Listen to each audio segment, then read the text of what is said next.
All right. Here we go. It's great to see you guys. Hi, Sadie. Hi, Bethany. Did you guys have a good day? Yes. I'm feeling much better. In fact, I don't have my barf bag real handy anymore.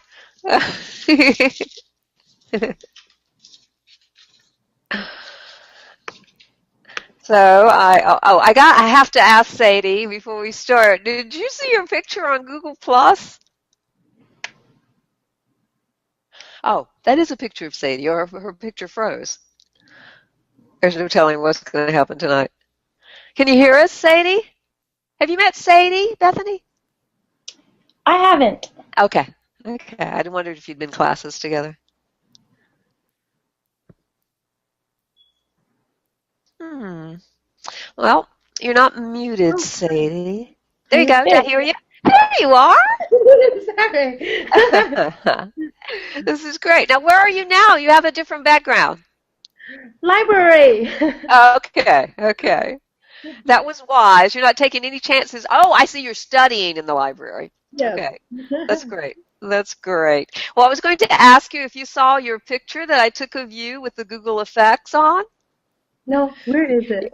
It's on my Google Plus page. I didn't realize, honest, I didn't realize that any picture by default goes straight to my Google Plus page. But it is adorable. You've got little red horns. I'm sure the picture you took of me as a cat is on your Google Plus page. Oh my God. Gotta have a sense of humor. I kind of love technology. Hi, Bethany. Hi. Bethany's in a hotel somewhere. Now, where are you, Bethany?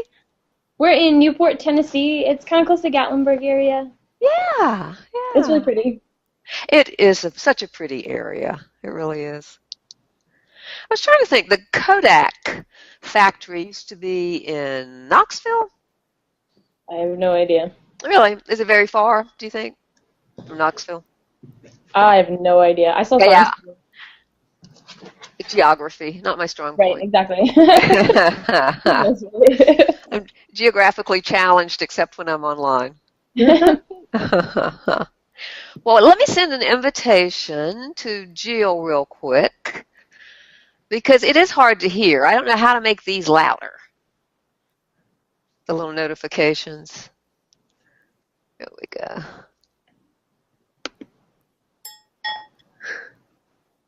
There she is. So you see the profile picture first, which is cute. Can you hear us, Jill? Yes, I can. All right. You know, you guys, this is miraculous, I think, that it seems like we're actually talking to each other and there's no static. There's no weird stuff going on. Have you experienced that, Bethany? I mean, the cool I stuff, but haven't. not the weird stuff. See, usually you have weird stuff. Well, I'm going to give credit to our magician, our technology magician, Bill, who I do see his profile pictures, but we'll probably never see him. He is archiving this for me, so we'll be able to watch it later. Okay, and well, let me get started. And thanks everybody for being on time. And I want to first of all share with you a slide that I found. And I think it's really interesting. I don't know if you can zoom in or look. I'll sort of describe it. But this is a map. The guy David calls it Map of My Personal Fanverse. And it was on a site called Hand Maps. Okay? And this is what he wrote about this map. You may recognize some characters and some worlds. But he described this as fandom. He titled fandom and said, we were given an assignment for our Creating Communities environment class to make a map. And I realized that the largest map I can make is one of all the fan universes that I've enjoyed over my lifetime. This spans everything from He-Man to Highland, plus a short story I wrote in the 8th grade, which should be in the one not popular media related point on my maps. What's interesting is how most of my fandoms are for galaxies that already have incredibly detailed star maps created by very meticulous people. Mine is just for me. I've been a fan of science fiction forever. Being a child of the 80s, I had action figures, Star Wars, He-Man, Thundercats, Transformers, etc. And by and large, I would only use He-Man figures with other He-Man figures. But every once in a while, during giant battles or epic journeys, there was some cross-pollination into other realms, and heroes and good people understood what other good people knew. And in fact, my mother filmed my action figure puppet show, He-Man in Oz. So time goes on and I grow up and I've continued to watch a plethora of shows. I began to recognize actors from one genre show up in other genres, and my fiance and I started to wonder if there isn't perhaps a meta story going on told over the course of all of these shows. Nathan Fillion is from Firefly and is now in Castle, and Beckett's affection, and in the second half of the second season, the rival man for Kate Beckett's affection is Michael Trucco, who played Samuel Anders in the new version of Battlestar Galactica. You probably know who all these are. There is a world just where Serenity and Battleship Galactica coexist, and they totally just collided. It allows your mind's playground to have a blast, creating realities that interweave, telling a larger story, ultimately of what you respected within popular culture. I get to create personal LOTRs, levels of epic where Han Solo meets Captain Mao, and both must combine their efforts to defeat the Cylons, who join forces with the Borgs by finding Gondola, which is made of awesome. Oh, okay. Well, I've obviously not read all of those books. I'm sure, like I said, I'm sure you guys are familiar with most of them. But isn't that a fascinating concept that when he creates, even there are maps for each of these stories, he's created his own fanverse where they all interact. They're all connected. And there's a theory by Kevin Kelly. He calls this booking. Seems sort of an antiquated term, but you guys, the more we study books in this course, we're going to realize the book is not dead. The book is evolving and getting bigger and bigger. But Kevin Kelly said that booking is when you have connecting readers and authors and characters and ideas and stories into complex webs. And I'll put all these slides on the archive page too. But I think that's very interesting. I want to thank David Phillips for sharing his map. I thought it was a fascinating look at fandom and how, I mean, to him, these characters are just as real. They are part of his world. And I thought that would be a good way to get started with our journey books. And so I'm sure we've all listened to our journey books or read our journey books, okay, on the voice thread.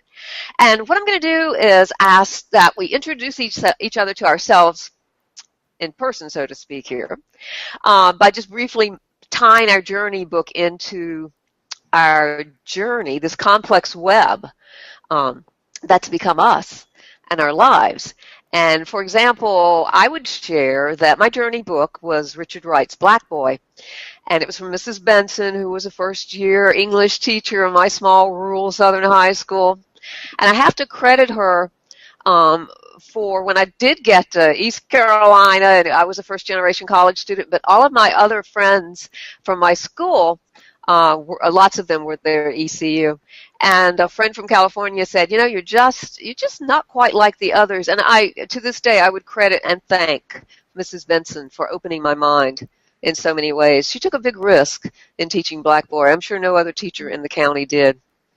And I think that's why ultimately I went on to teach and earn my PhD, and also why I enjoy so much teaching this course and working with young people and their reading and writing. So you'll get to know the Eva Perry Book Club well, but I also work as they call me the appropriate adult for the Quail Ridge Books Teen Writers Club.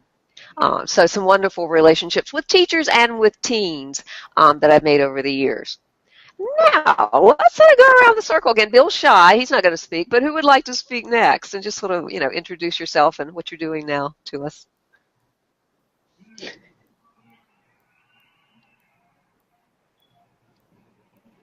You must have made a hiccup, or, well, now I see Bethany. I was going to say I saw Sadie. Then I saw Bethany. Camera's on you, Bethany. Go for it. It's musical Okay, camera. Did you just want us to recap the book from the journey book thing? You could just say a little bit about it and connect it to what you're doing now. Sure. My book was The Giver by Lois, and I actually didn't read it as a teenager, but it was one that I wish that I had read. It's, I guess, kind of categorized in that younger category, but kind of just allow me to get into the world of dystopian literature, and I'm a huge nerd in that now, both in YA and the classics and everything. But I don't know that it was necessarily tied to where I'm at now, but I'm excited to incorporate YA, both dystopian and not, into my future classrooms, and I'm graduating hopefully in December after I do student teaching. So yeah. Congratulations. You're in the MAT program here at State. Yes, I am. Okay. Well, let's see who pops up next. You have to learn to be absolutely still and quiet, or the camera's going to find you. I can talk next. There you go. So I'm Jill Zappia. I'm a 6th grade teacher at Mills Park Middle School, and this is my second graduate class at State. And the book that I talked about was The Absolutely True Diary of a Part-Time Indian. I read that when I was a freshman in college, actually. I was taking an ethnic children's literature course, and so we read just a lot of really great books by authors from different cultures who are representing their own culture in the book. And I just really, really love the narration because, it's told through the eyes of a teenage Native American boy who is just really, really funny despite all of the horrifying things that were going on in his life and everything that he was going through. So I just really enjoyed it. It was just a really different type of book than I'd read before, and it helped me realize the main character's just relationship with other people, and especially with his teachers, just helped me realize that as a teacher myself, I'm not going to understand everything that my kids are going through, and I just really have to be compassionate and loving to all of them, and understand that, and just treat them in honor of those differences, and just be a good listener to them, and that kind of thing. That was a powerful book for you. Yeah, absolutely. Yes. Is it my turn? Yes, thank you, Sadie. I'm Sadie. My Chinese name is Juan Hou. I'm from Beijing, China, and I have been an English teacher for 6 years, and I have worked in Shanghai for 4 years and in Beijing for 3 years, and now I'm a full-time graduate student, and I also work as a research assistant for 20 hours a week. And the book that I have read was named Come in the Morning. Are we going to talk about our journey book that we talk about in our voice thread? Yeah. You can just mention it in terms of where you are now and what you think the connection is. Okay, so I talk about that one because the story in this book I connected with my experiences when I was young. So I'm very interested in homeless children, and that was one of my dreams that I'm going to do something with homeless children when I go back to China. So I really enjoyed reading young adult literature books. Yeah. Thank you. Yeah, thank you. It really is. The power of books. I love hearing these stories, these journey book stories. So thank you, guys. Thank you. Let me show you what I think is an important quote that, go back to the PowerPoint. This is Arnie Duncan, U.S. Secretary of Education. He said, today our schools must prepare our students for college and careers and do more to personalize instruction. and employ the smart use of technology. That's what I heard coming through, you guys doing your funds of knowledge inventory over and over again, and influenced by the Journey books too. I think we're right on course. And I think literature is one of the disciplines, of course, in which you can do more personalized instruction than many of the other ones that I think. So I think it's exciting to see how we can share literature and literacy and learning with our students. And technology, so many of you are interested in technology too. And some would say that the missing elements in this personalization of education is self-expression and personal response. And there was just the greatest quote that Bethany had in her. She said in her Funds of Knowledge, "In this class, I hope to interact with even more literacies and media to aid in helping both myself and my students express themselves creatively." All right. Well, I think, again, you're right. You're green behind the ears. Oh, did I say something about you're green? But you certainly have nailed that. You've certainly got the right idea. You're going to enjoy teaching so much. It's such a creative endeavor for yourself and for your students. It should be. Okay. So today we're going to, this is sort of our plan. I put the picture, even though it's busy, I wanted you to see where the book hinge came from, because you see book hinge everywhere and everything we do. The book hinge for, oh my goodness, Bill, I don't know how many years, maybe since 2005, I have been teaching this class in the book hinge. Even when we met on campus, we would meet sometimes in the book hinge and do some research on it. And it's just a really cool place that Bill designed. And you could see, sort of get the idea here with Laurie Haas Anderson's books, that the books are arranged like the book hinge. Mm-hmm. Yeah. So it's a cool place. And this is sort of our book hinge away from home, away from book hinge. So the plan. We're going to, as we have done our introductions, then we're going to do more of an introduction to the course. I'm sure you have questions. And I want to show you more about where everything is too on the course. Then the second half, that would probably last till 7:30. We'll see. I got 15 minutes. The second half from 7:30 to 8 would be book clubs. Yay! And we'll begin to talk about literary quality. And that's why I've chosen the Prince books, both from the Eva Perry and from the Adult American Library Association Prince Club. I think it's very interesting to see kids, teens, and adults' concepts of literary quality. And, they do overlap many of the times. So I've learned a lot from the Eva Perry Club over the years. And then the third half of the class, anybody watch Car Talk, Click and Clack on NPR? Anyway, they always have 3 halves to their show. It's an hour and a half show. Is more Q&A about the syllabus and book casting, perhaps. All right? So I'll explain. If we don't get to book casting, I know you guys are eager to do your first book cast, but I'll at least explain a little about it and show you some resources for that too. Okay, so first of all, I made a graphic organizer, a mind map, and you can both, if this is too small for you, you can also, I'm going to bring it, let me bring it up, because I also have it where I can actually make changes as we go. Yeah. Let's see. I need to turn another light on in here. It's too dark. Oh, okay. I'll bring this up for you. It's a little better. Okay. Here you go. This will make it bigger for you, too. Okay. And all I did was go through the syllabus and show you, and this is on the website, too.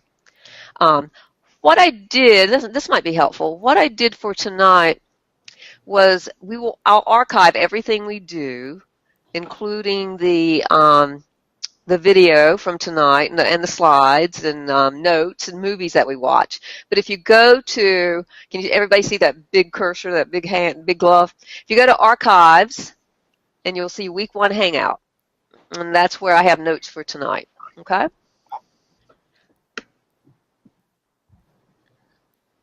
And now I'll go back to our mind map. So essentially, I call this, whoops, better not change it. Essentially, I made it real small. That was silly. Let me move this up.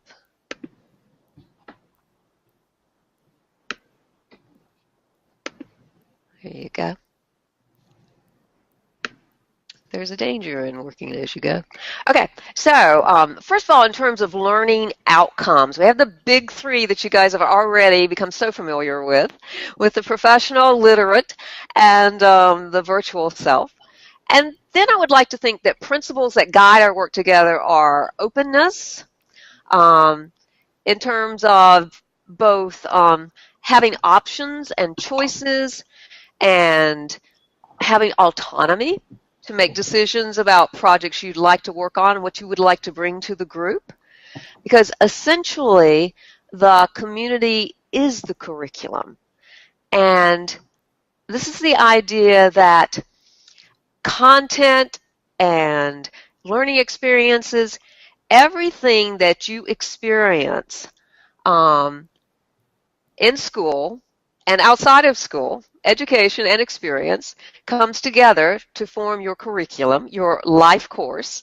And John Dewey was instrumental in helping us understand that it's through critical reflection and that we pull these together. And that's one of the reasons it's so important in teaching critical thinking and critical reflection, is to understand how we check our assumptions and look from multiple perspectives and take actions based on those. I definitely recommend Brookfield, who Stephen Brookfield has done some really great work on. I should show you his book on teaching critical thinking. And I'll certainly put that on the list of resources for tonight, but it's a great book. Okay.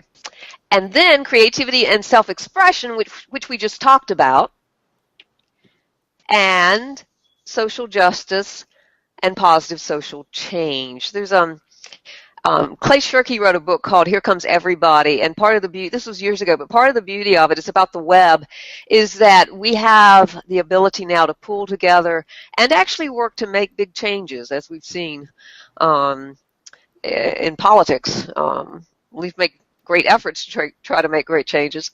So mass collaboration is a really interesting area now. So we'll do our own small-scale collaboration too. Okay. Now, part of our community as a curriculum is the Eva Perry Prince Club is part of our community. I hope to get some of them to come speak to our class. And really the open people, because we've opened the course and we've invited others to join us. I've never been to such a small class before. And I thought it was just a prime opportunity for us to open it up and bring in more students who are just interested in books and learning about teaching literature, and also I think it's just a really great opportunity because the smallness of the class gives you guys options to make choices about what you want to study, because it's only 5 weeks. I had to really compact this course, and so I want some help in choosing what's of most value to you. Okay. So this is sort of a draft, and you'll see on it when we get over here, I've got a lot of question marks about what it is we'll study. Now, also on the syllabus, you've probably looked at the reflective assessment process, and we've got contract grading. I've spoken to each of you guys about that. We've also, the funds of knowledge, pre and post. You will revisit your funds of knowledge at the end of the semester, and semester of the session, and that serves as your final exam. Okay?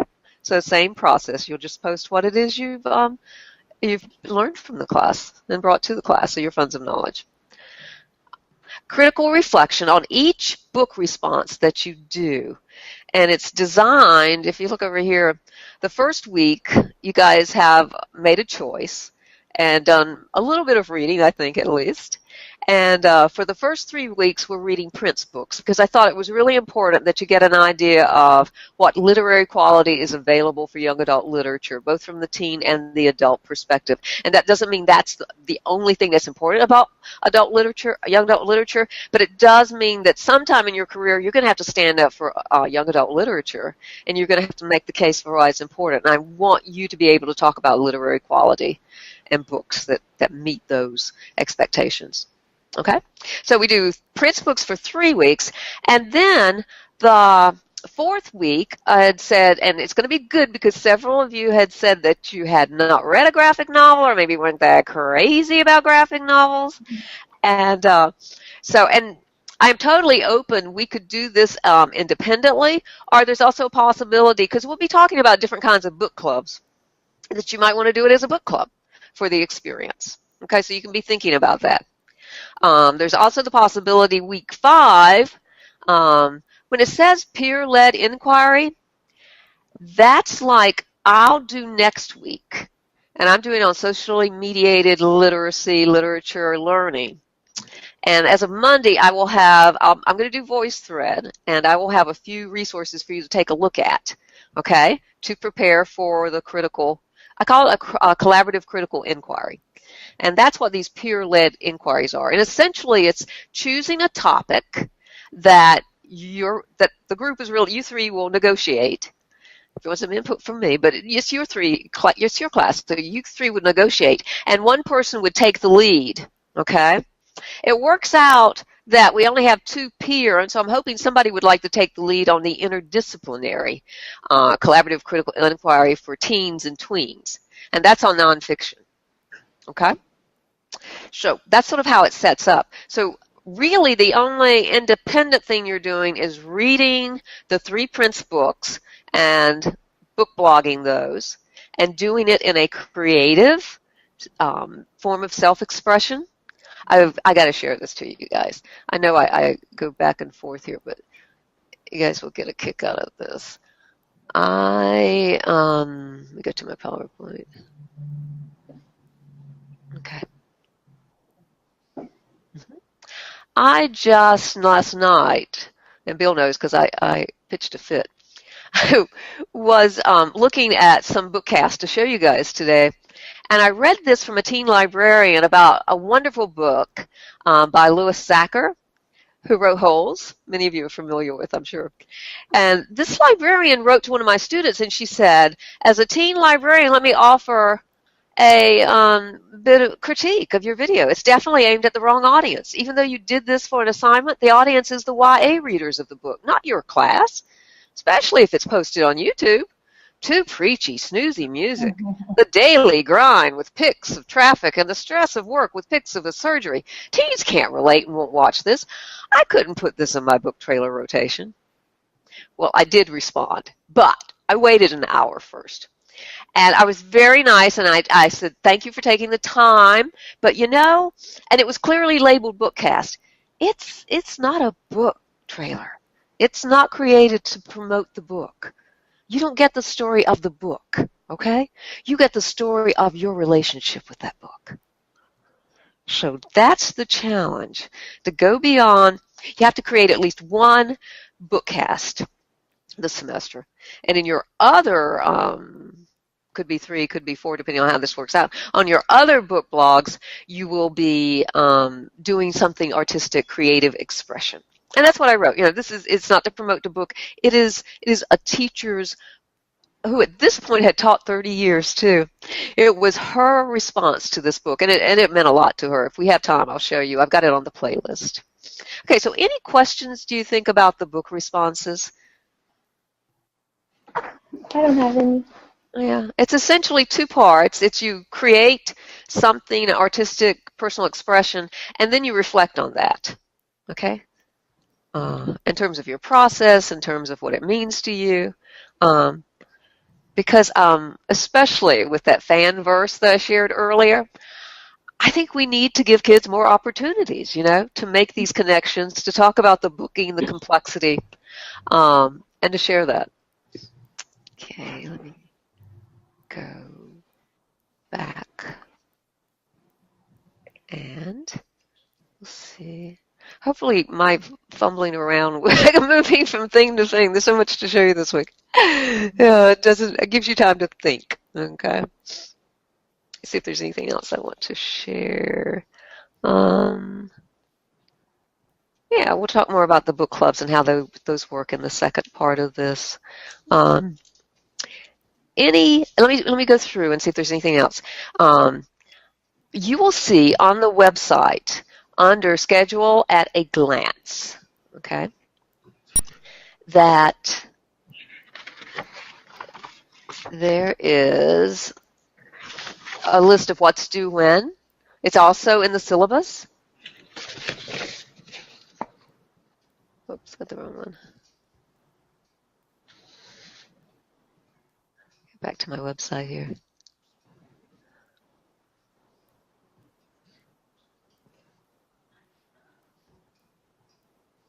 Oh, here it is.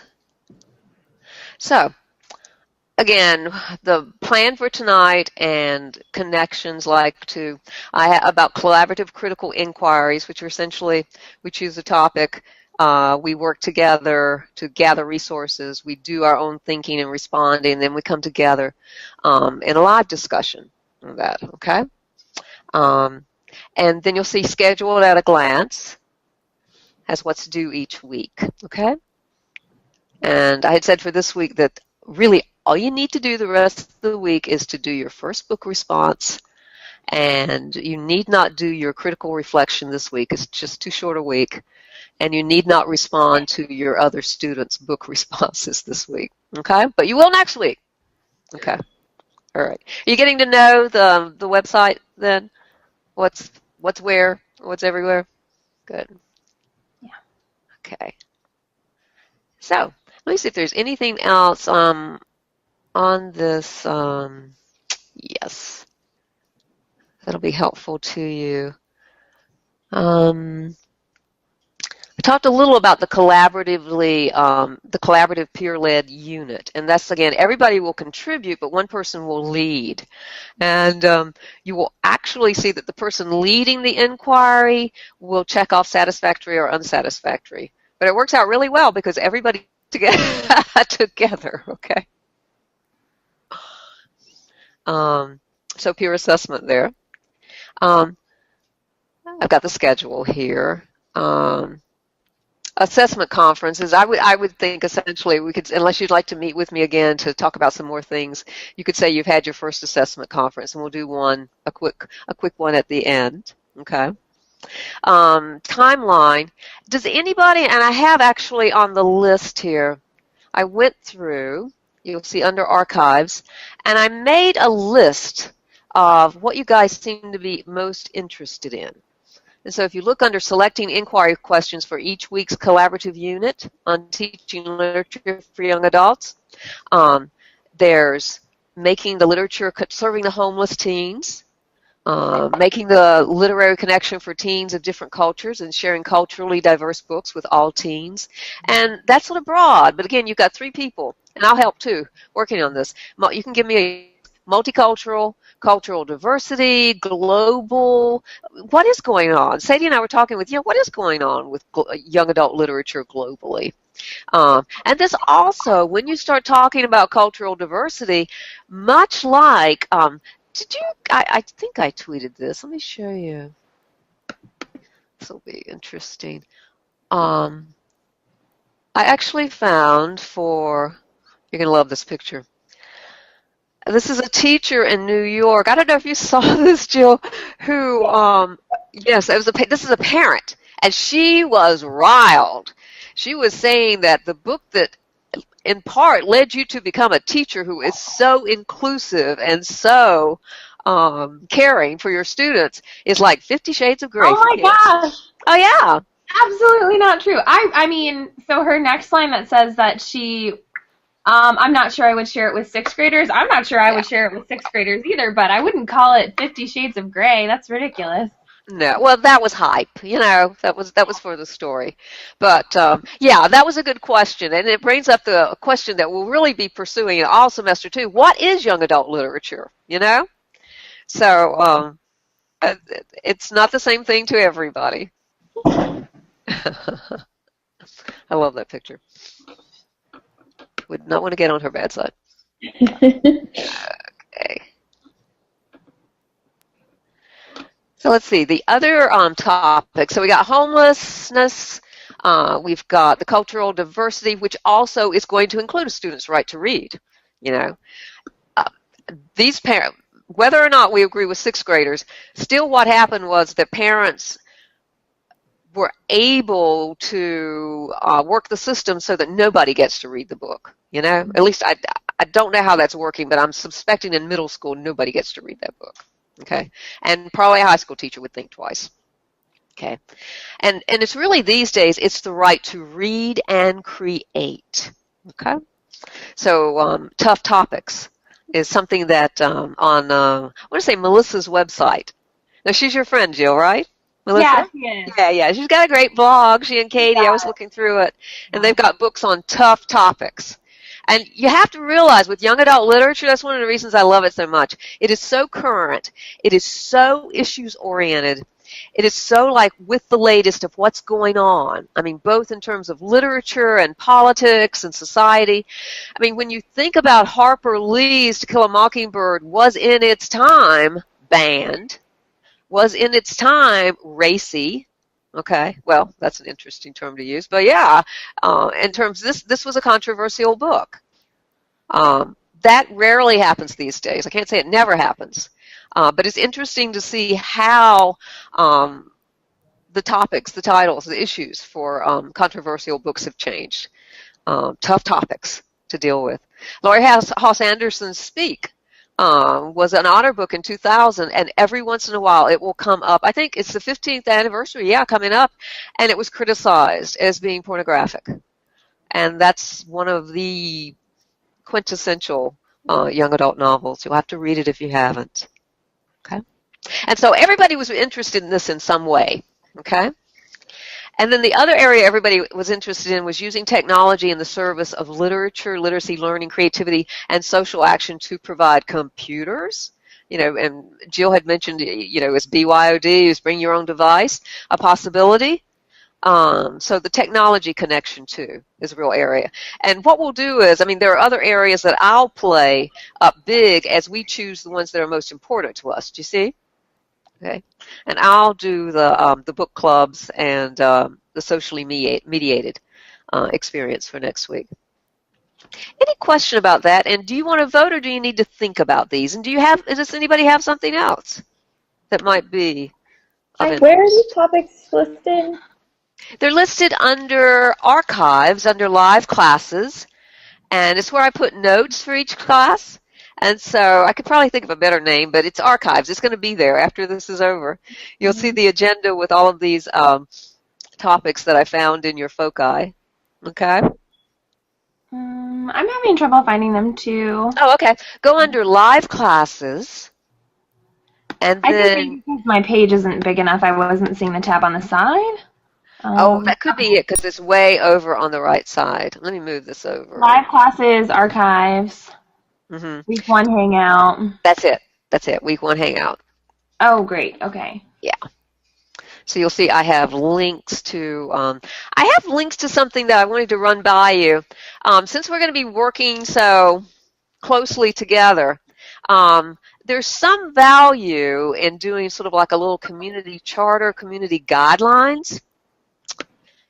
And I don't know if you can click on that link if you're bandwidth challenged, maybe not. But when you go, I'll show you. When you go there, it just shows you some basic questions like what's the purpose, what are the shared values, having your work done on time, what would we see that would indicate we've been successful, so it's going to help judge. And these don't have to be the questions, but it gives us an idea as we work together, some common understandings about our work. So I would invite you to go in and actually add. It's open. It's totally open to you. And before we begin the collaborative work next week, then we'll take a look at it. Okay? I'll add some stuff too. Any questions about that?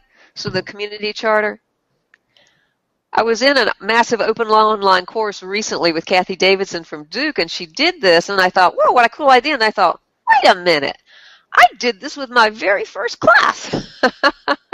I even have pictures. I have the actual community charter. So I don't think you ever lose the need to be real clear. So you want us to kind of add our answers to those questions? Yeah, I would invite you to. Okay. I would invite you to. And even like what are the deliverables? Well, the deliverables, depending on the syllabus, like for the interdisciplinary unit, each person will find a nonfiction book, or it could be a fiction book, but it is Nonfiction Week. It could be a nonfiction graphic novel, okay, which I sent out one today, which looked very, very promising. Mrs. Anderson is a teacher who blogs, an English teacher who blogs, and it's called Gaijin, and it's about it's a graphic novel about the Japanese internment, and it's the first graphic novel I've seen on that topic, and it looks very promising. It's recommended for grades 5 through 8. Okay, so let me go back to teaching literature, see if there's anything else that would be helpful as we work together on this. Okay. So you guys use Symbaloo. This is like so good. If you're a visual learner, so helpful.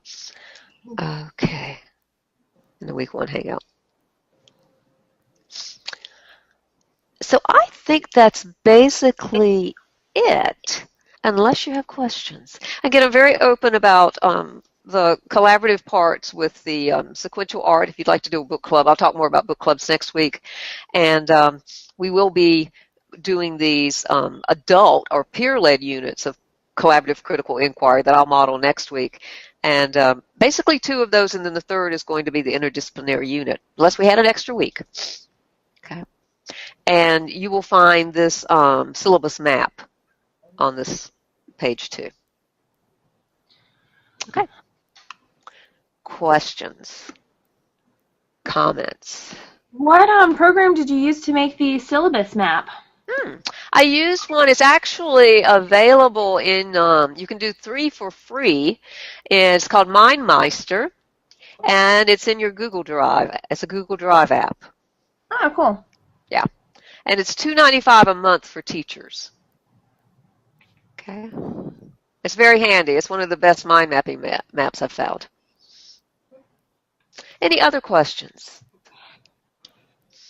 So you mentioned my friend Melissa and also my friend Emily expressed interest in doing book clubs. So would they join in on the Google Chats? How would that work? Would they join in on the? Yes, they would. And what we'll do is set a time. Like I'm a little off schedule here, but we would like set a time. Like maybe we would say from 8, or maybe 7:45. We would join in our book clubs. Oh, great. Okay. Okay. Yeah, I think that'd be cool. Okay. Any other questions, comments, musings, surprises? Okay. Does anybody need to take a break and then we come back for book clubs, or what do you think? I'm fine. You fine? I wouldn't mind grabbing a glass of water. I'm sorry. Is that okay? I'm trying to stay hydrated. I'll do that too. Okay. Okay. Let's just grab something, you guys, and come back when you can. I'm going to mute my mic as I slurp.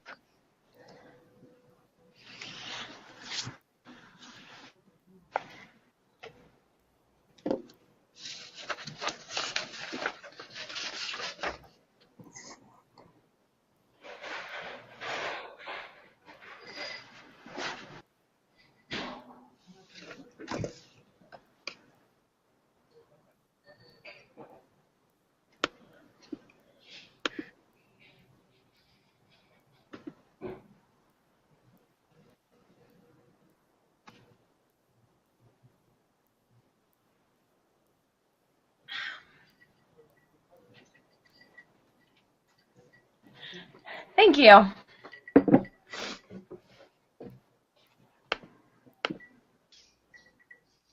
Okay, well, let's talk about book clubs. And I will go back to this lovely slideshow.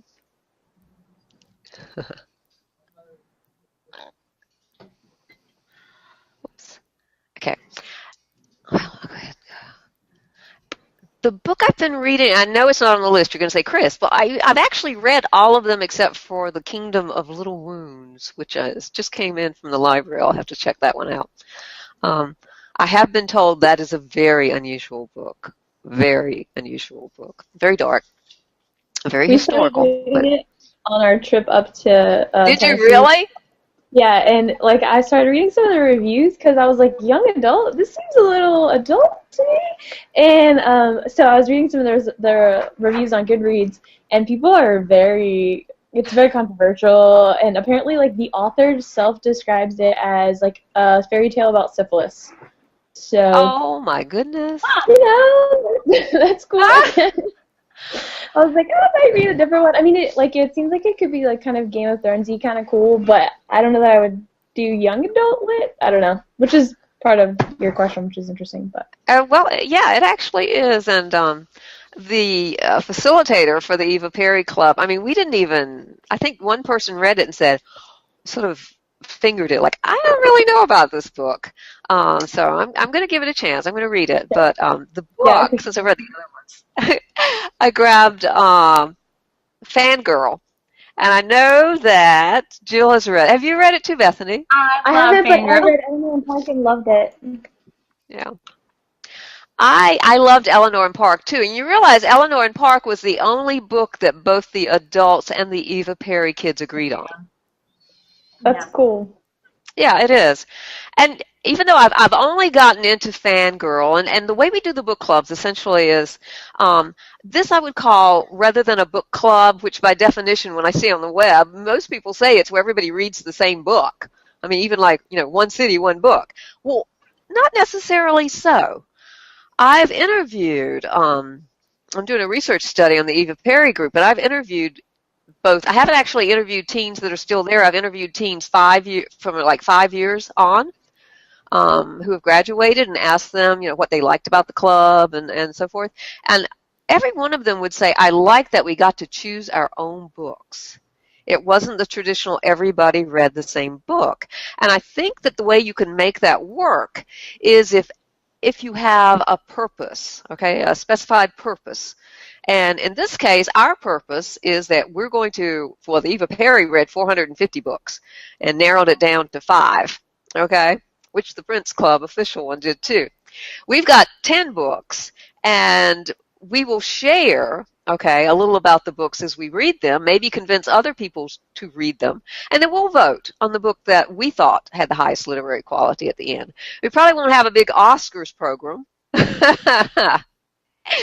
like the kids do, which is a part of this purpose book club, because when you're reading and you're looking for literary quality, we also look for we do this wacky thing where we have a red carpet, we have people come up and they talk about which books they think it's going to win and which male character in a supporting role is going to win, and I can tell best book cover, so best new young adult author. So we have all these categories and we vote on them. That's so cool. It's great fun. It was really great fun. So you'll actually be watching a little bit. You don't have to watch the whole hour and a half, although it's really fun. But you'll be watching a little bit of it next week, okay? But one of the things that impressed me so much about Fangirl, and just briefly, what you do is the very first time a book is introduced, you just briefly sort of share a summary. But no plot spoilers, no spoilers until most people have read it, until we get to the end of the year, because we read for a year. We've just started now for this 2015. But you share a little summary, and then at the end you say whether you say, yes, this book is award-winning. This could win the Prince, okay? Or you say, that's a good book. I would recommend it, Or you say, no way. No. Mm-mm. And we put it in the chair of shame. If 2 people vote on it, it goes to the chair of shame. Okay.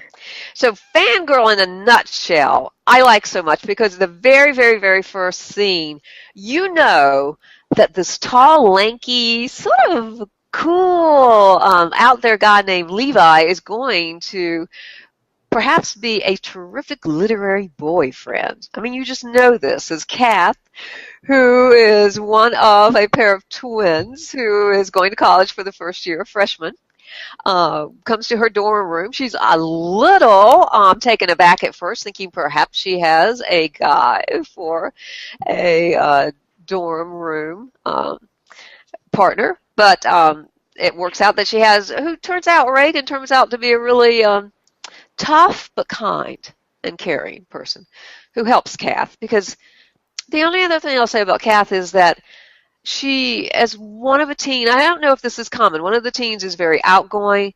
Kath is very shy, doesn't even want to go to the cafeteria, eats protein bars for days, because she doesn't know how it works there. And on so many levels, I can relate to that. So what it really impressed me is looking at the fan fiction for this book. Kids really get it. And in some ways, again, just because of the literary quality, perhaps in Eleanor and Park, that's debatable, but the fact that the adults and the kids seem to agree that Eleanor and Park was maybe perhaps the better crafted book, there's something about Fangirl that will make it popular long after Eleanor and Park is no longer read, I think. Do you know books like that just capture kids' imaginations? Yeah, I think so too. And this was one of my favorite fan fictions. There's a lot on Pinterest and also on DeviantArt.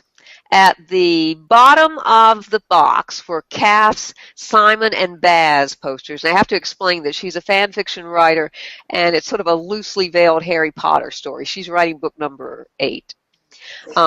Simon raising the sword of Magis, Baz lounging on a targeted on a fanged black throne, the two of them walking together through whirling gold leaves, scars whipping in the wind. I just read chapter 1 of Rainbow Rowell's new book, Fangirl, and oh wow, I really like Sounding Snow and Baz Pitch. Rainbow's first novel, Eleanor and Park, is one of my favorite books, so if anyone loves YA lit with great writing and likes to be genuinely invested in the characters, check it out. And that's actually quite an astute, I think, observation. That the characters are those that really call to you, and you want to invest part of yourself in them. So so far I am, I would say this is a good book, a really good book. Any other comments from you guys who've read it? I think she just really understands the mind of fan fiction writers and readers. And I read on her blog that she read a ton of fan fiction before she wrote it. And it's obvious because she really captures that well. And having friends that wrote fan fiction and having read a lot of Harry Potter fan fiction in my adolescence, she was just spot on, and she really understood like the people who write fan fiction and their just, I don't know, perspective and personality, which I loved. I think so too. I think the kids saw she was for real. Mm-hmm. Oh, and you've read it too, Bethany? I haven't. I've only read Eleanor and Park. I've been wanting to read it though. Okay. Well, I will add it to the list. Okay, because I think it's that valuable enough, I think, for you to read it. Okay. So, who would like to go next? I'll put the picture of these guys up. Are we just talking about what book we're currently reading? Just sort of introducing the book. And I know you probably haven't read much, but just to get us started, kind of. Well, I'm reading Eleanor and Park, so that's a good bridge. But I actually read it a little while ago, so I thought that would be a good starter because I'm already into it. But I read it on like an audiobook, just going back and forth to work and stuff, and it was kind of hard to like leave my car and enter reality because it was really intense. But I don't know, have you guys read it? I have. Yeah. Okay, awesome. I don't need to recap it, I guess, then. But I thought it was well, really you well could just written. pitch it a little bit for Sadie. She might want to read it. Sure, yeah. So it's about these two essentially strangers at the time, teenagers that meet on the bus, and it's kind of just about their journey, like as they get to know each other further through time, just by sitting together on the bus. And it's set in the 80s, which is awesome. So there's a lot of cool like music and whatever references, and it kind of deals with like abuse and like different like bullying, but it's never direct, and so it's kind of this like subtle talking around, but still you kind of know that it happens in the story. Is that enough backstory? I think so. Are you tempted? Are you tempted, Sadie? Yeah. I thought it's written in like a double voice type thing, so Eleanor talks and then Park does, and it's just really creative. I think the way that she did that captures both of them. And when I was listening to it, it was read by obviously a girl and a guy, so it was like very, I don't know, it was just done well. But yeah, I like the way she did the two voices. I like the setting. I thought that was cool, and then I like the way that she addressed the issues without being like, red alert, I'm dealing with the issues, which I thought was really cool. And really, I mean, you're hooked pretty quickly. It's very kind of pithy, and I don't know, I enjoyed it. It is a lovely little romance, isn't it? It is, yeah. Yeah, one of the reviews I was reading said something about how it like really captures that like young love, you feel like you can live it with them, and I agree. That's good. Yeah. I'm pretty sure that both of them won Best Literary Boyfriend and Best Literary Girlfriend I from love the her Eva name. I'm Perry. gonna name my daughter Eleanor. Non-existent daughter, but Cool. I have a student named Eleanor who spells it Elinor in my writers club, and she goes by Ellie. Yeah. I love So, that. That's awesome. yeah, two different spellings there. Well, Sadie, so what book are you reading? I'm reading The Paradox of Vertical Flight, and Ah, yeah, I have got other books, but when I was looking at the introduction part, I was a little, culturally shocked because like the boy in the novel, like yes, he was planning to keep suicide, and he got a call from his girlfriend, and he knew that he was going to be a battle. So I was really shocked because it never happened in our China. It's very very you know it it so I and also like it begin with the father talk with the boy. So at the as young and our parents don't always talk with their kids in so directly way. So I am very interested in this one. So that's why I selected this one for the first. oh. So, what do you think? What do you think that perhaps some teens from your culture would take from this book? I mean, so far, do you think they would also be find it off-putting? But like this one is kind of like controversial for me because even I selected for the first one, I have no idea should I share this book with my students when I go back because it's very sensitive topic, and if I'm going to bring this one back, I needed to talk with maybe the school principals or even some parents like could I share this one with the kids because my director, I work in the idea office. She said that she always like read the book first and then tell her kids whether they can read it or not. So I think I will need some of your suggestions when I finish reading this book. Okay. It is, these are college students. They're first-year college students, so they are older.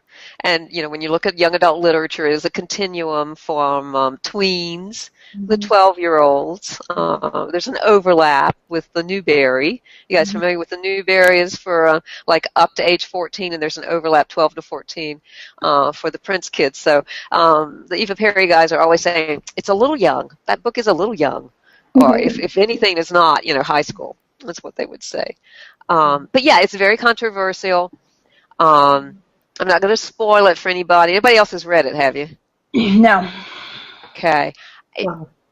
Let me just give you one other little bit of, I don't know if you got this far, but what can I say? Well, I think it's very obvious that something's going to happen, and this guy kidnaps the baby. The baby, yeah. Yeah. And he names him Socrates. And he talks to him throughout in these very convoluted philosophical conversations. The Eva Perry kids chose this for their top book, and I know why they did. It is a very sweet story. There's babies, there's grandmothers. It's got a lot going for it. And it was the first, what was his name? Ostia Emile. It was his first book, too, as Rainbow Rowell's Eleanor and Park was. So there's a lot of really great young adult authors coming up. Okay. So anything else, anybody about, so this is basically how it works. And again, we haven't, all finished, so we can't really vote on these yes, good, no, although we probably know at this point in terms of literary quality. And that's the thing with the Eva Perry kids too. It's like you have to learn to look beyond popularity to literary quality. And so we do talk about characters that you care about, and plot that's interesting, and you have so many different genres. There is, I heard Carol, who was the children's buyer at Quail Ridge Books, said that she thinks that young adult lit is swinging back toward realistic fiction, away from the dystopias that you love so much, Bethany. But I'll believe that when I see it, because my teens still really love dystopian novels. So there's a lot going on. Okay, so the other thing I would like to do tonight is to share what a bookcast is, to make sure if you're ready, if you wanted to go ahead with it. How many people are tempted to do a bookcast this week? And would you like for me to show you one, or what do you think? I think I need to see one, and I need to hear more about what the difference between a bookcast and the other kind of project and reflection is. Okay, sounds good. So let me start. I just happen to have a playlist on YouTube, and I'm going to try it out, but I'll show you. Here's my Eva Perry guys. You can see how much they love the vertical flight. Oh, and Saints and Boxers, I was surprised, but was one of their winners too. It's a graphic novel by Yunjin Yang, who did American Born Chinese, that you were interested in, Jill. So if we look at a bookcast, okay, one of my favorite quotes is from Rosenblatt, who says that whenever you're planning an activity, an experience for your kids, you need to think about, does it get in the way of a live sense of literature? Because you can't very well have a personal artistic response if it doesn't seem live to you. We kill it way too often. And Scott, one of my students, said, well, you know what that means? It means live the literature, which I think you do with a really good book, as we just talked about with Eleanor and Park. And we'll talk more about those when everybody who wants to read them has read them, and we'll do some spoilers. Now, I am sure as English teachers, I'm not so sure about undergraduate, that you guys heard about reader response. This is Rosenblatt's theory, okay? And it has to do with this idea of how you connect with the book, okay? And which is, you could basically go two ways. And this is Pink's 6 Senses of Creativity, which is from A Whole New Mind. And Rosenblatt says that on this continuum you have efferent, which is basically factual, what you take from the book to use, okay? And that's more of the left side of the brain, with text and linear and logical and sequential and analysis, where on the other end of the continuum, and nothing is either or, okay, you have aesthetic, which is more like the images and the empathy and it's contextual, there's synthesis, and you can see most of the creativity has to do with that area of the brain. So it's the idea that we need to teach, if we're going to really attract kids to literature and help them find it compelling, we need to share activities that make it, help them to have an aesthetic response to literature. And even an example, again, it's never either or. Hiller Spire, some of you may have taken courses with her, but she did a research study years ago in which she used a regular textbook. I want to say it was in science, and she did a reader response activity, which asks kids, it's basically an activity which leads kids to make a personal connection to the text. Much like when we talk about journey books and you talk about your personal connection to it. Okay, so you can use that technique when you introduce a book. And so what Hiller did was actually use that technique. Let's say they were studying ecology, or pollution specifically, and she would ask them, so are there any polluted streams around you, or any what do you know about it? And she would get them to make a connection to the topic, and then they would read, and they would learn more. I mean, that's what the research study, it was actually an experimental study, and she found out they learned more when they made a personal connection. So it works on many different levels. So a bookcast is an opportunity to cast as in set forth or let loose a creative response. Okay. And I'll show you some examples. It's also the beauty of a book cast too, and I think what we're doing is it's transliteracy or multiliteracy, which is just a combination of all these new literacies coming together. But there was a theory by Drisong, I can type that in, years ago, who said that there's a radical change going on, and there's not this tension between technology and literacy, specifically books, but they actually can help each other. They can support each other. It's called radical change, and I think we're seeing that. But we need to scaffold because oftentimes they haven't had the experience of making a personal reaction to literature. Okay. And the power of reading together, I think. It's been said that reading is thinking with the mind of another. We need to give kids more time to think with minds of others and do what's called slow reading, deep and slow reading, not just on the web. Okay.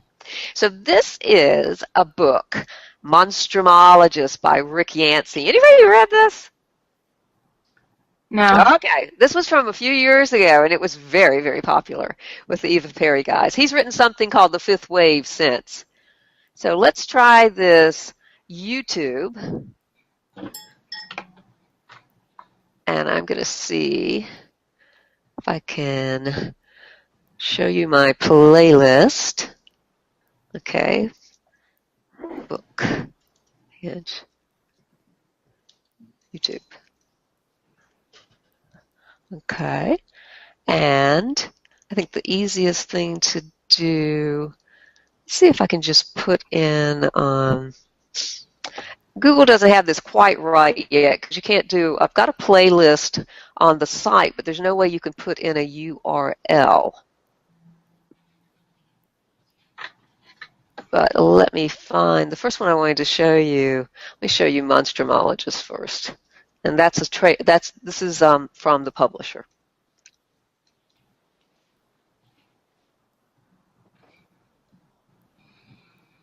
Okay.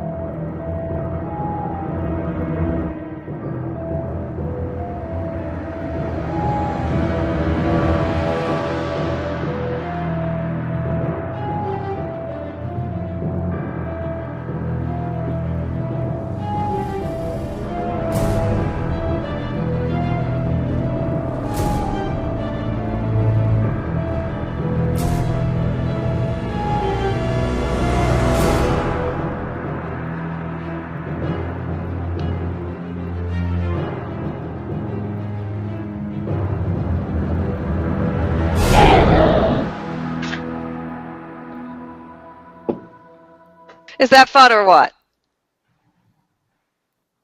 I think we missed something. Oh, you did? Yeah. Oh, now I hear it. Oh, because I was muted during it. So you didn't see it? No. Oh, no, you I look didn't. so intent. Oh, my goodness.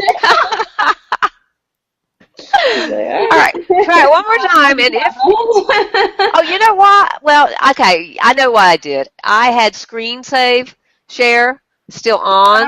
Oh, no. I think that's what but you know, but it came up on mine, so that doesn't make sense. I'm going to close it.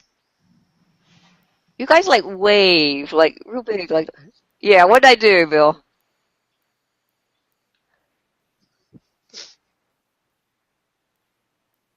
Use the app? Oh, did you guys get messages? Yes. Did you click? No? No. No. Okay. Well, I'm gonna leave my mic unmuted, and we're gonna you guys look so intent. Okay. Let me try.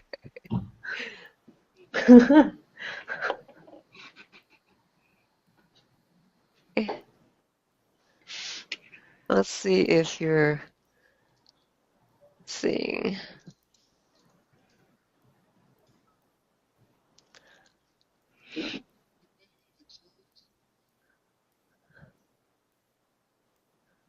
Restart it. I'll just add it again. I've got another one just like it.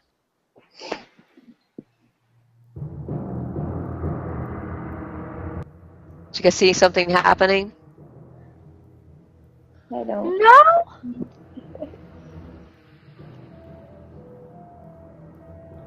You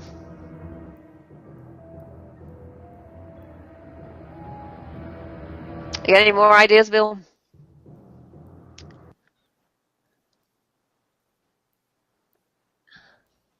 Okay, well, it's no worries because I'll just give you, I've got all the URLs, you guys. Here's the first. It's nice if you can watch them together, but I've got them all listed here. So here is the Monstrumologist trailer, and I'll just put it into the chat. Does everybody see the chat down at the bottom? There you go. So go to that link and watch it and then come back.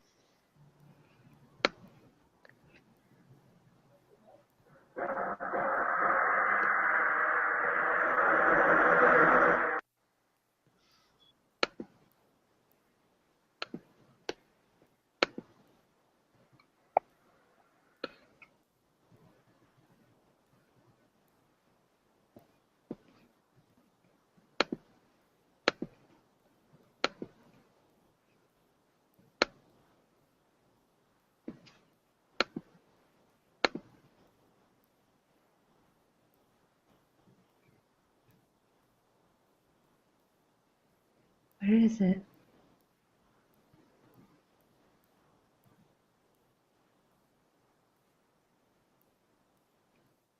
Am I supposed to watch the video? Yes, you're supposed to click on that purple link over on the far right and watch the video. It's real short. That was intense.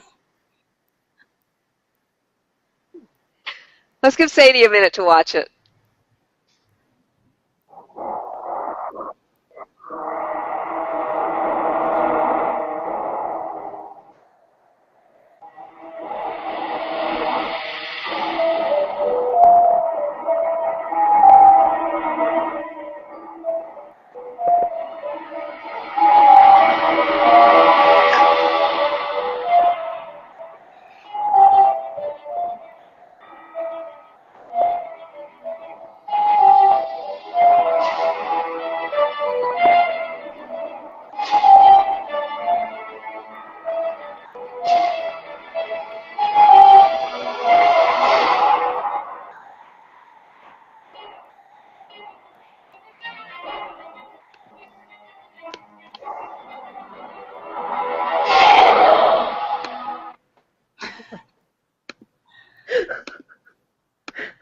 That was fun watching your face, Sadie. So that obviously, okay, you're going to guess is a book trailer.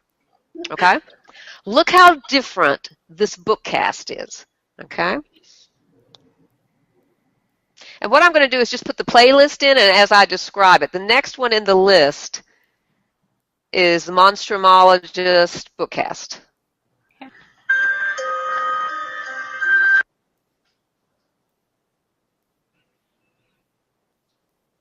Did it?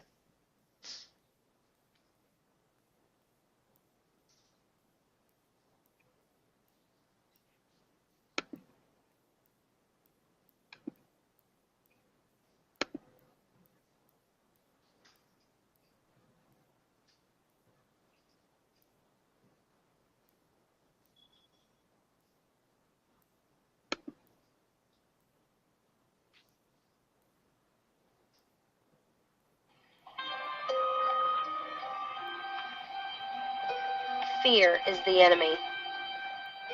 Fear breeds indifference, jealousy, rage, vanity, greed, ignorance, hostility, and hate. In today's world of technology, industry, and reason, few people believe in werewolves, vampires, ghosts, or monsters. But things like war, prejudice,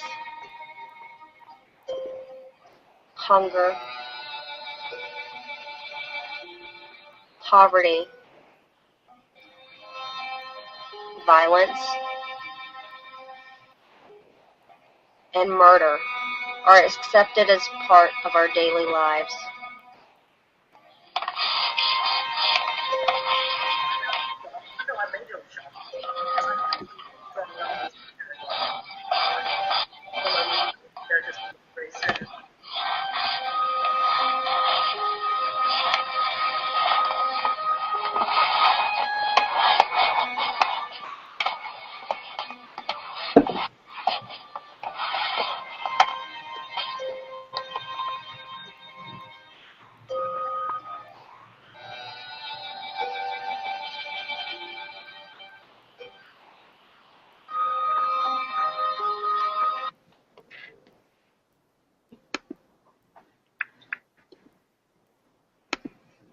What did you think?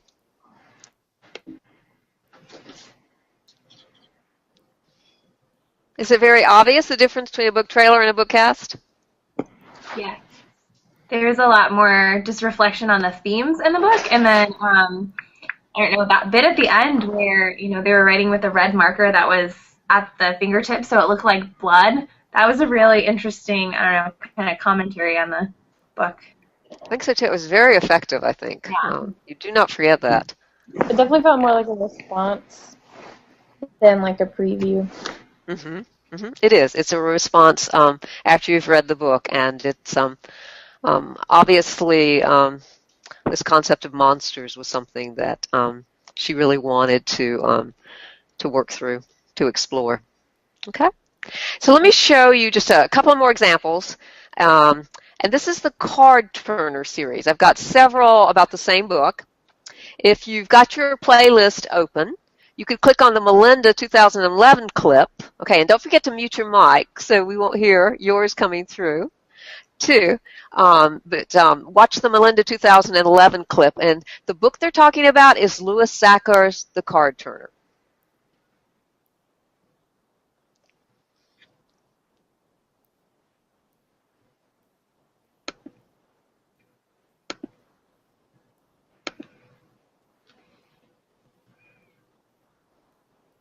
Minorly shocked. I know I'm majorly shocked. Because, there were some really strong nominees in this category. Like, some of the most memorable characters from Will Grayson, the most memorable character from Ron LaRue, and this little book one. I do love Underdog. Now, it's, Trap.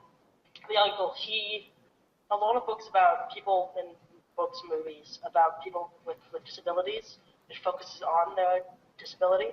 But this, it focused on him as a character. So, towards the end, you stopped caring that he was blind. You forgot that he was blind. He was a character, and he stood as a character. It wasn't a sob story. He had... Be sure to mute everybody up at the very top. Mute your mic. Mr. Sacha wrote it very well.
Okay, can you believe that teenagers could be so, whoops, let me stop that. Could be so impressed with the book. But basically, it does have two teenage protagonists, but Trapp won the award for Best Supporting Male Actor. And he's an older guy who's blind and very rich, as they said. So let me show you one more book cast, and this is a video. Okay, well, it's actually got slides and audio, and it's the very next one for you, called the Card Turner Bookcast. It's by Scott S. Retchen. So don't forget to mute your mics.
Okay, so he did it a little differently, and he did talk about the book a little at the end. He made a connection to it, but the most of it was the personal story of his family and card played. Okay, so that's a book cast. I will have, you can look at later, there's the book cast of the infamous one now that the librarian criticized because it's not a book trailer. That's Karen's. And then you'll see there's one by Kyle, and both of those are pictures with music, but it's just text. And I would encourage you, if you're a PC person, there are tools you can use. If you go to our personal learning space on the website, you'll see tools for PC for movie making as well as for Macs with the iMovie. Okay, you guys, I'm just curious. Is anybody already like a really sharpshooting video producer, editor? I like to edit video. I was a videographer Right. camp for one summer. All right. Okay. Well, you guys, we know who will come to help with. Absolutely. Yeah. So choose, again, your challenge is to create, I would say create a video bookcast before the session is over. You can do other things. I give you this, list of creative artistic expressions, but because kids love video. They love producing video. So I'm going to wrap this up now. And the only thing I would say is I don't have time to do a lesson on copyright. How confident do you feel about copyright? I think you noticed in Scott's, he had this little, I'd never seen it done before, he had this little bubble that popped up that said, I got all my pictures from the morgue file, which are copy royalty-free pictures, and my own personal pictures. So, but he did meet the requirement, okay? Some people put this long, you'll see Karen's, it's like a list of 30 at the end, which is of no value whatsoever because you can't ever click on those at the end of a video. My advice would be put your links actually in your YouTube description, or put it on your blog and put your link there. Okay. You can also do it in Digo. but just to have your link someplace else, so that they're really practical and people can click on them and see, where you got your stuff and follow up if they'd want to. That's in the true spirit of Creative Commons, and we'll talk more about Creative Commons too. Okay. If you use some music and you see YouTube says, uh-oh, and they make a link like to it to advertise, it just means that it's copyrighted music, and sometimes you will not be so lucky and they'll just simply zap your music. So beware of that as you choose. I've got some sources for copyright-free music, that's royalty-free music that's listed in the wiki under personal learning space. And this is a sad story of my Eva Perry group created a video for the library, National American Library Association, Why I Need My Library. It was a beautiful video. They were told that it was in the top videos to be selected. They would get like $2,000 for their library. It had to be removed because they did it all themselves and they used copyrighted music.